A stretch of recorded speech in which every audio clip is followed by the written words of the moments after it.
한때 이모라 불렀던 수키 아줌마는 나보다 17살이나 많습니다. 그런데 지금은 그녀가 내 여자친구입니다. 나이차가 제법 남에도 불구하고 나는 마치 그녀의 서방님인 것처럼 행동했고 그녀는 깍듯이 존대를 쓰며 나를 대하죠. 그녀가 부르는 서방님이라는 소리가 어찌나 좋은지 요즘 혼자 있을 때도 자꾸 입꼬리가 올라가곤 합니다.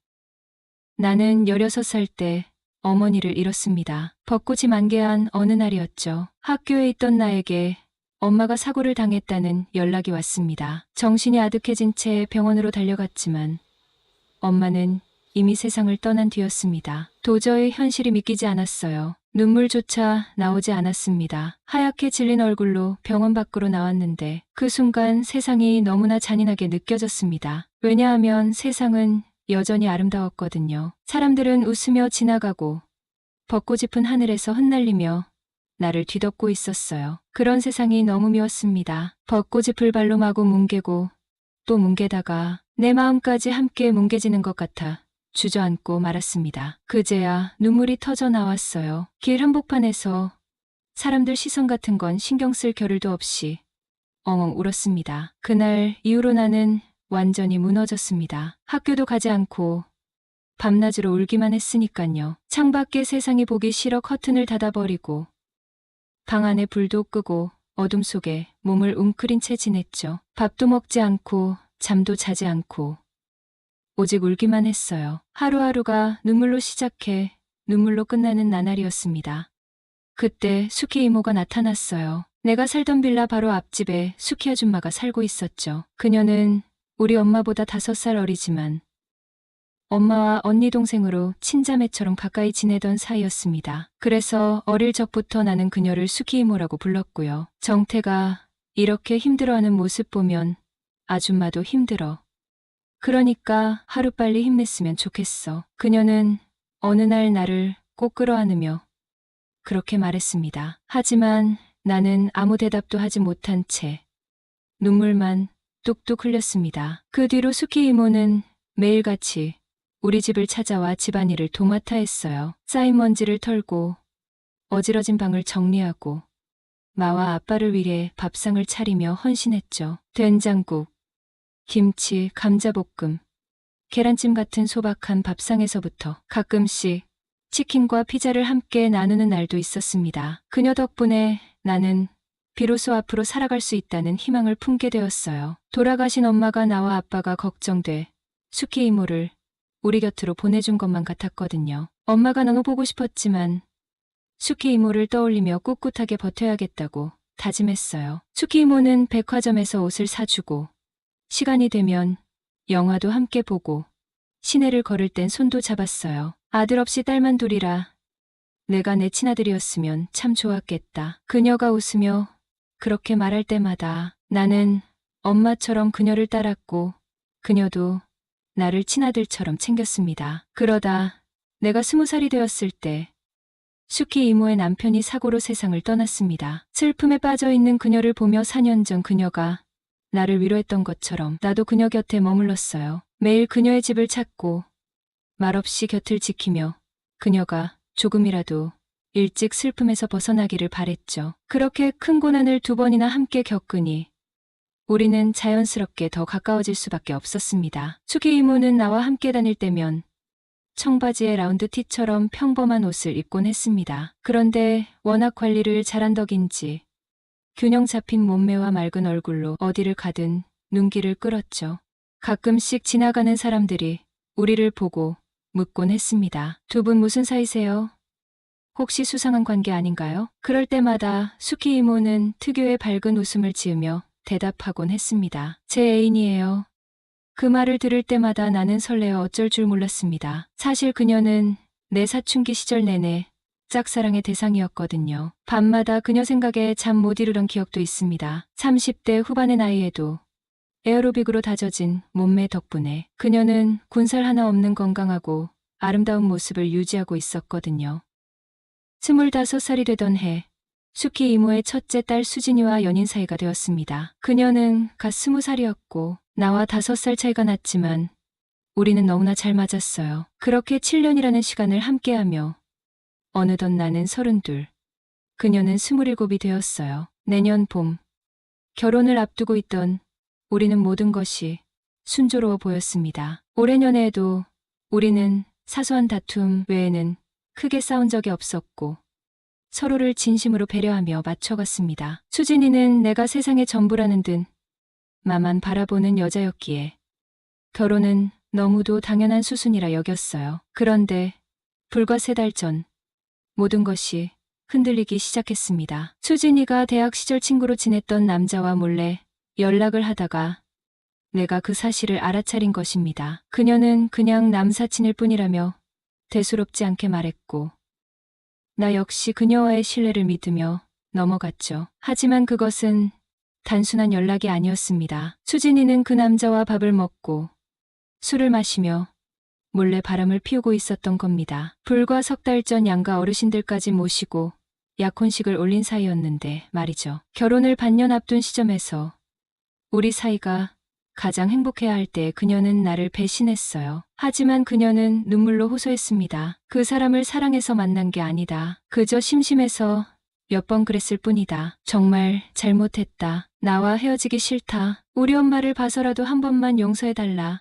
수기 이모가 실망할 모습을 떠올리니 차마 헤어지자는 말을 할 수 없었습니다. 결국 그녀를 용서했고 그녀 역시 그 남자를 정리하겠다고 약속했어요. 하지만 그 이후로 모든 것이 달라졌습니다. 그녀와 함께 있을 때마다 바람을 피운 사실이 머릿속에서 떠나질 않았던 겁니다. 내 삶은 점점 무너져갔고 우울증에 시달리며 삶의 의욕을 잃어갔어요. 술에 의지하며 초췌해진 몰골로 하루하루를 버텼고 성격은 점점 소심해져 갔습니다.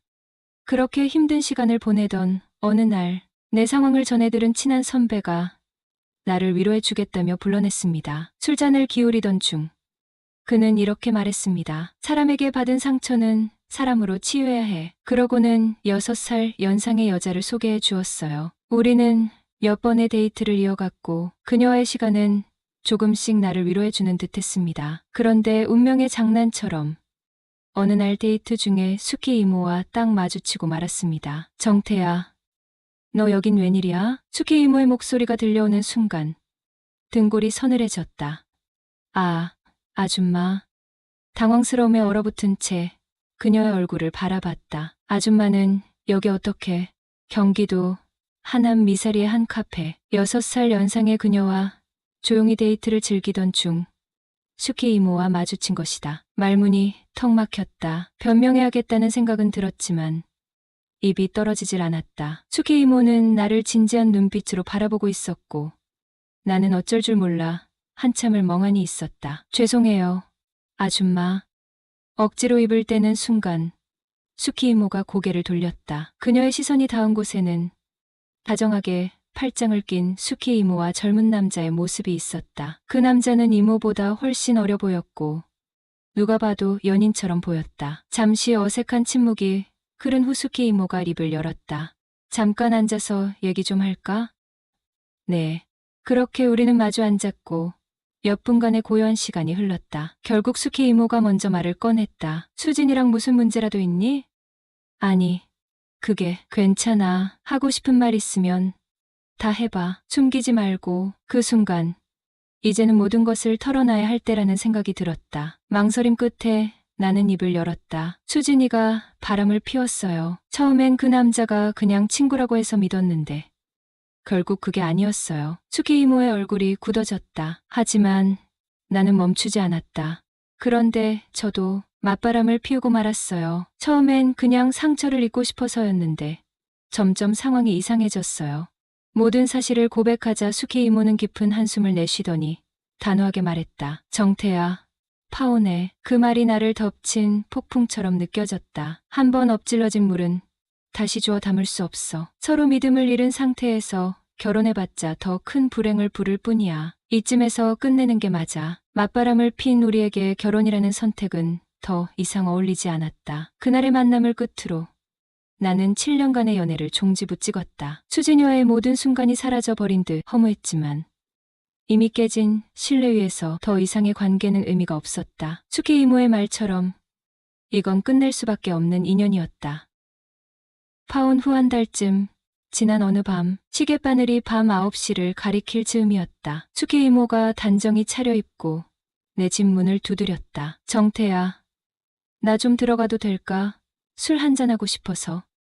뜻밖의 방문에 놀랐지만 그녀의 눈빛이 어딘가 쓸쓸해 보여 말없이 문을 열어줬다. 들어오자마자 그녀는 자리에 앉더니 조용히 말했다. 내가 딸 교육을 잘못 시킨 죄인이야. 정말 미안하다. 수기 이모는 수진과의 파혼으로 상처받았을 나를 위로하기 위해 찾아왔다며 소고기집에서 술 한잔하자고 제안했다.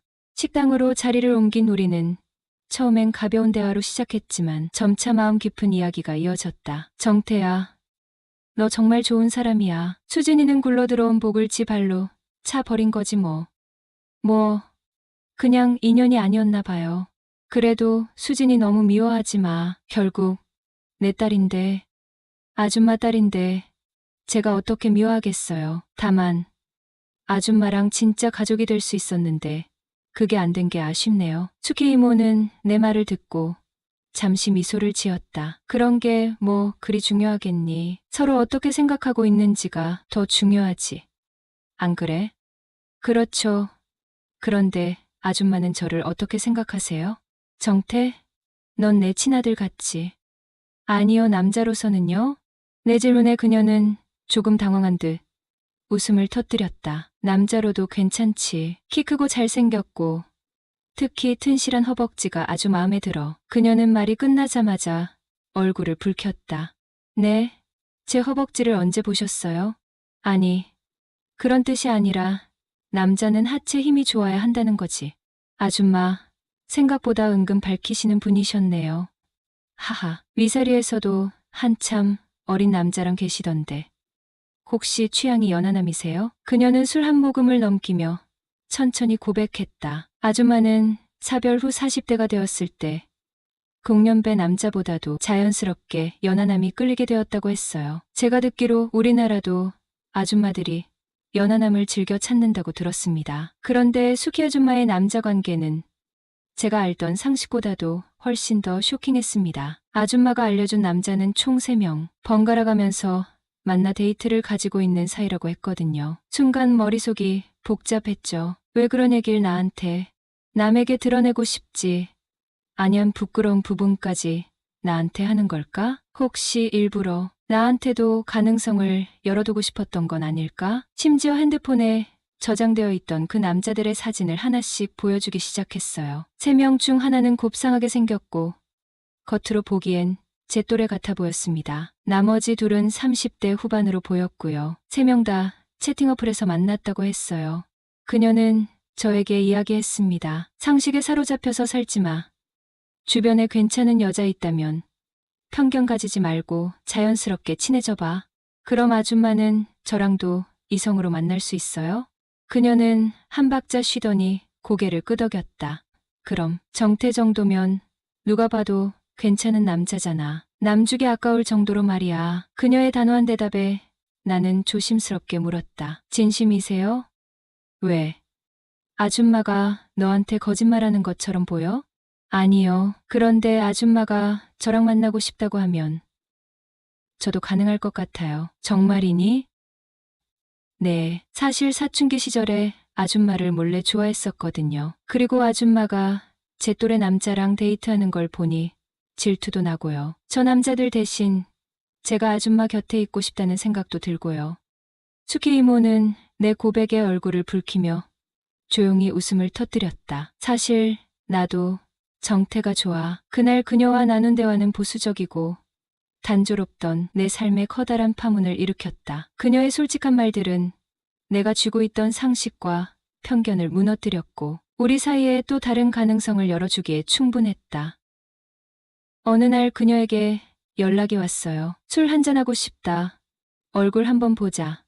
그녀는 간단히 말했지만 어딘가 쓸쓸함이 느껴졌습니다. 저녁 8시쯤 집 근처의 닭발집에서 그녀를 만났어요. 그녀가 뼈 없는 매운 닭발을 엄청 좋아했거든요. 익숙하게 소주 한 병을 주문하며 내가 있어서 오늘 기분이 조금 나아지는 것 같아 라며 잔을 제 쪽으로 내밀었죠. 우리 짠하고 마시자. 짠. 그녀를 위해 미리 쌈을 하나 준비했어요. 아줌마, 하세요. 역시 나한테는 정태밖에 없다니깐. 그녀는 환하게 웃으며 입을 크게 벌려 쌈을 입속으로 넣었다. 어때요? 제 쌈 맛이?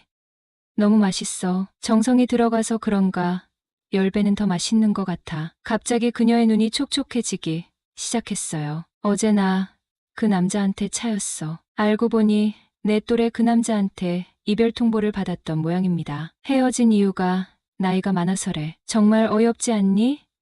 내가 뭐를 그렇게 많이 바랬다고. 저는 이해 안 돼요. 아줌마 같은 여자를 두고 떠나다니. 그 남자야말로 그릇이 작은 거죠. 그래? 나 괜찮은 여자야? 내 눈에도 그렇게 보여? 그럼요. 아줌마가 어디가 부족해요? 얼굴 예쁘지? 몸매 되지? 성격까지 좋지. 이걸 내가 왜 말하고 있지? 다들 이미 알 텐데요. 그녀는 제 말을 듣더니 가만히 저를 바라보며 말했습니다. 그렇다면 정태 내가 내 애인 해주면 안 돼? 순간 숨이 멎는 기분이었죠. 짓궂은 농담 같았지만 그녀의 눈빛은 진지함과 장난스러움이 섞여 있었거든요. 아줌마, 저랑 사귀면 절대 못 태어날 텐데요. 제가 한번 빠지면 엄청나게 집착하는 거 아시죠? 그녀는 호탕하게 웃으며 그거야 감수해야지 라고 했지만 그 뒤에는 잠깐의 침묵이 흘렀습니다. 술 기운에 약간의 용기가 섞였는지 그녀는 손을 뻗어 제 손을 살짝 잡았습니다. 그날따라 숙희 아줌마는 어찌나 사랑스럽고 매력적으로 보이던지 단순히 위로를 해주는 자리라고만 생각했던 마음이 흔들리기 시작했죠. 결국 그녀와 하룻밤을 보내고 말았지요. 항상 엄마처럼 세심하게 챙겨주는 모습이 너무 좋았고 내숭 많고 까다로운 성격보다는 솔직하고 꾸밈없는 성격을 더 좋아했기 때문에 털털하고 가끔은 장난기 있는 모습조차 너무 좋았어요. 그녀가 내 또래 연하남과 만나고 있단 소리를 들었을 때부터 이성으로 조금씩 궁금해지기 시작했어요. 주기 아까운 남자란 소리를 들었을 때 정태 정도면 남자로도 괜찮지 하며 갑자기 얼굴을 붉혔을 때 그녀에 대한 감정이 마구 뜨거워졌죠.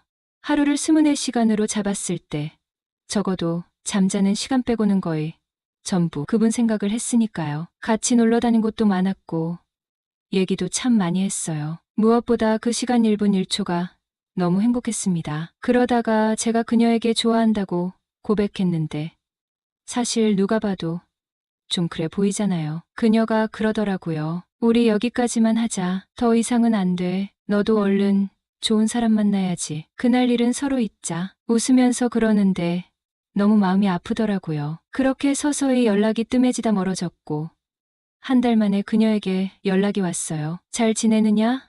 밥은 먹고 다니니? 별일은 없고 그리고 마지막에 여자친구는 생겼니? 저 딴에는 그녀에 대한 마음이 어느 정도 정리됐을 거라 생각했어요. 그래서 어떻게 지내는지 궁금하다며 만나자고 했죠. 솔직히 보고 싶었던 거죠. 그래서 만났어요. 한 달이란 시간이 지났지만 그녀는 여전하더군요. 잘 지내셨어요, 아줌마. 그래 정태도 잘 지냈니? 나 보자마자 환한 미소를 띠며 나를 보고 있었지만 내 눈에는 상당히 귀여워 보였다. 무엇보다 매력적인 것은 눈웃음을 짓는 그녀의 표정이었다. 그때부터 무언가 알 수 없는 제 마음이 또 요동치기 시작하더라고요. 그래요. 잊은 게 아니었어요. 잠시 눌러뒀던 것뿐이었죠. 그날 하루가 너무 행복해서 시간이 가는 줄 몰랐어요. 밤이 깊고 새벽이 되도록 헤어지고 싶지 않았죠. 데려다 준답시고 새벽에 함께 길을 걸었어요. 지름길을 두고 돌아서 걸었죠. 5분이라도 더 있고 싶었거든요. 저는 사실 남녀 관계에 있어 남자가 많은 부분을 배려해야 된다고 생각하는 사람이에요. 그래서 먼저 제가 리드하는 것보다 의견을 존중하는 편이었죠. 근데 그날따라 제가 아닌 것 같더군요. 저희 집으로 가서 한 잔 더 하자고 했어요. 아줌마, 저희 집 가서 맥주 한 잔 더 할래요? 늦었는데 괜찮겠어? 내일 일 가야 하는데 피곤하지 않겠어? 상관없어요. 아직 생생한데요 뭘. 그래, 한 잔 더 하지 뭐. 저도 제가 왜 그랬던 건지는 잘 모르겠는데 그냥 이대로 헤어지게 되면 영원히 못 볼 수도 있단 생각이 들었거든요. 그녀도 집에 가봐야 할 것도 없다면서 알겠다고 하더라고요. 너무나 쉽게 수락을 하길래 이건 뭐지 싶더군요. 우리 오늘 얼굴 보고 나면 언제 또 볼런지 모르잖아. 그치? 그녀도 저와 비슷한 생각을 하고 있었더군요. 그날 이후 우리는 일주일에 한두 번씩 만나 데이트를 이어갔습니다. 약속을 하나 했습니다. 어느 한쪽이 원하면 언제든지 헤어진다. 이 조건으로 만남을 시작했지만 어느새 6개월이 넘도록 관계를 이어오고 있어요. 아줌마는 나한테 잘 보이고 싶어서 평소 때와는 다르게 어려 보이는 예쁜 옷으로 차려입고 헤어스타일도 바꾸었습니다. 나를 위해 조금씩 변하려는 모습은 정말 사랑스러웠습니다. 앞으로 호칭을 어떻게 불러야 할까요? 단둘이 있을 땐 수키라고 이름 불러줘. 그럼 수키가 나를 부를 때는 서방님. 서방님 좀 이상한데. 나 서방님으로 부르고 싶어. 서방님한테 귀여움도 받고 싶고 사랑도 받고 싶어. 나 사랑해 줄 거지? 그럼 당신처럼 귀여운 여자를 사랑하지 않으면 사내도 아니지. 서방님, 역시 우리 서방님. 우리의 사랑이 언제까지 이어질 줄 모르지만 현재까진 이쁜 만남을 이어가고 있답니다. 진정한 사랑은 자신보다 상대방의 행복을 더 중요하게 여기는 것이다.